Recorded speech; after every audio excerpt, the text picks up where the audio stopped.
মিয়ানমারের ভূমিকম্পে প্রাণহানি বেড়ে দাঁড়িয়েছে অন্তত ১৭০০ জনে, আহত ৩,৪০০-রও বেশি, এখনও নিখোঁজ ৩০০ জন।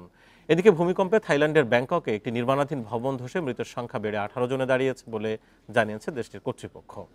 এই ঈদে জামা জুতো অ্যাক্সেসরিজের ডিসকাউন্ট।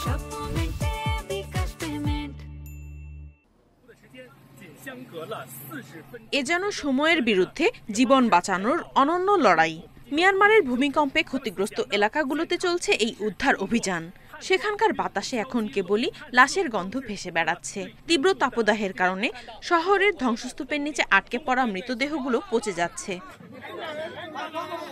ধ্বংসস্তূপের নিচে আটকে পড়া জীবিতদের উদ্ধারের সর্বোচ্চ চেষ্টা চালাচ্ছেন উদ্ধারকর্মীরা। তবে সময়ের সাথে ধ্বংসস্তূপে আটকে পড়াদের বেঁচে থাকার সম্ভাবনা ম্লান হয়ে যাচ্ছে।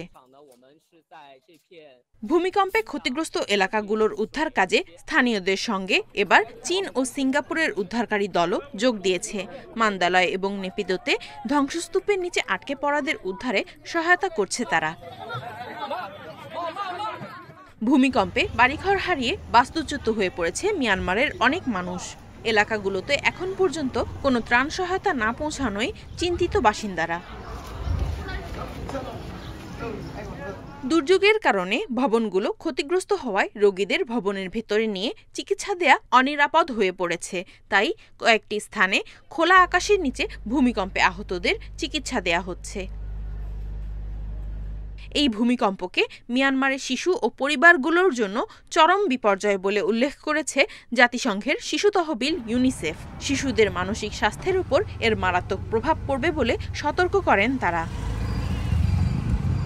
এদিকে থাইল্যান্ডের ব্যাংককেও ভূমিকম্পে নির্মাণাধীন ভবন ধসের এলাকায় উদ্ধার অভিযান চলছে। সেখানে এখনও ৭৬ জন নিখোঁজ রয়েছে। মার্কিন সামরিক বাহিনীর একটি দল সেখানকার উদ্ধার কাজে সহায়তা করছে।